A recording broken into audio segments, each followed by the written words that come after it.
ये जो हमारी कौम आज जुमे के बयानात में आकर उलमा के सामने नहीं बैठ रही, इसकी वजह क्या है? हमारे उलमा ने तैयारियां करना छोड़ दी।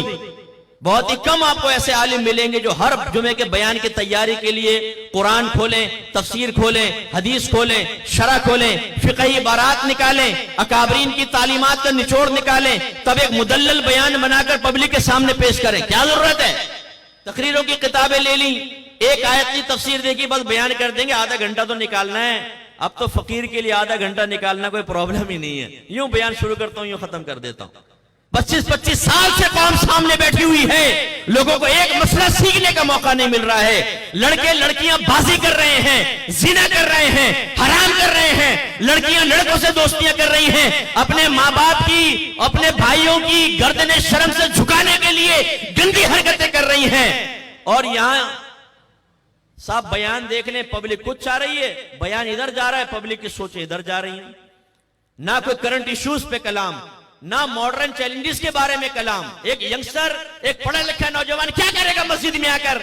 आपके सामने आधा घंटा बैठ के क्या करेगा? क्यों बैठे वो उस वक्त निकल कर आएगा जब आपके दूसरे खुतबे जुमे की अजान के लिए माइक में खड़खड़ खड़खड़ पैदा होती है ना।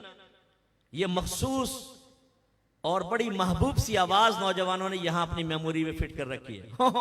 ओ जुमे का टाइम हो गया, भाग के बस पहुंच जाते हैं। नमाज पढ़ी, फिर उसके बाद वो सुनन नवाफिल नहीं पढ़ते। आप देखें जुमे की नमाज खत्म होती है, हमारे नौजवानों को रश जूतियों पे ज्यादा नजर आएगा, जैसे 5-5 हजार के नोट बांट रहे हैं। क्यों भागते हैं वो? हमने बेजार किया है उन्हें, उलमा ने बेजार किया है। हमारे जुमे की नमाजें पढ़ाने वालों ने कौम को बेजार किया है दीन से। जब एक नौजवान की रिक्वायरमेंट भी पूरी नहीं होगी, वो क्यों आगे आके आपके सामने बैठेगा? हमने एक लिस्ट बनाई है कि आजकल नौजवानों के ये मसाइल हैं। मसाइल क्या हैं, इसके असबाब क्या हैं, इसका हल क्या है, हल पे इस्तिकामत कैसे मिलेगी, की है हमने तैयारी। क्यों आएगी कौम हमारे पास? फिर हमारा शिकवा, पता नहीं ये कौम आजकल उलमा को छोड़ चुकी है। अब देखो उलमा की कदर नहीं रही, कदर की नहीं जाती, कदर करवाई जाती है। आपने अपनी कदर करवाने के लिए क्या किया ये बताइए। कौम को बुरा भला कहने से बेहतर यह है कि मैं और आप अपने गरीबान में झांकें और अपने बारे में गौर तफक्कुर करें कि हमने कौम को क्या दिया।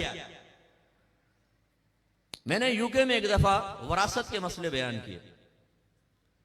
जुमे का बयान था, मैंने वरासत के मसाइल बयान किए। एक शख्स मेरे पास आया, कहने लगा 63 साल हो गए, बूढ़े थे, 63 साल हो गए बयानात सुनते हुए, आज जिंदगी में पहली बार मिंबर से मैंने ये मसले सुने।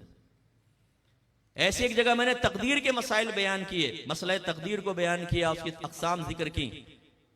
एक 70 साल शख्स सामने आया, कहेंगे साहब दाढ़ी सफेद हो गई, 70 साल मेरी उम्र है और आज पहली मर्तबा मुझे मसला तकदीर समझ में आया।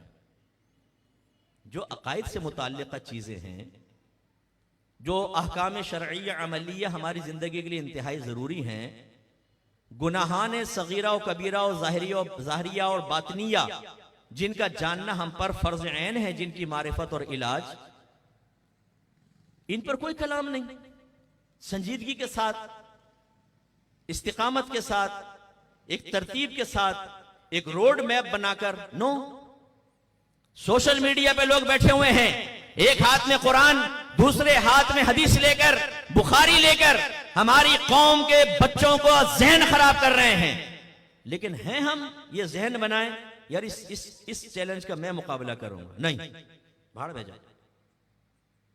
खाने पीने से फुर्सत मिले, दोस्तियां निभाने से फुर्सत मिले, बीवी बच्चों के लाड उठाने से फुर्सत मिले, तो नबी करीम के दीन को भी देख लिया जाएगा। लोग तबाह हो रहे होने दो, हमें क्या जरूरत? गलत।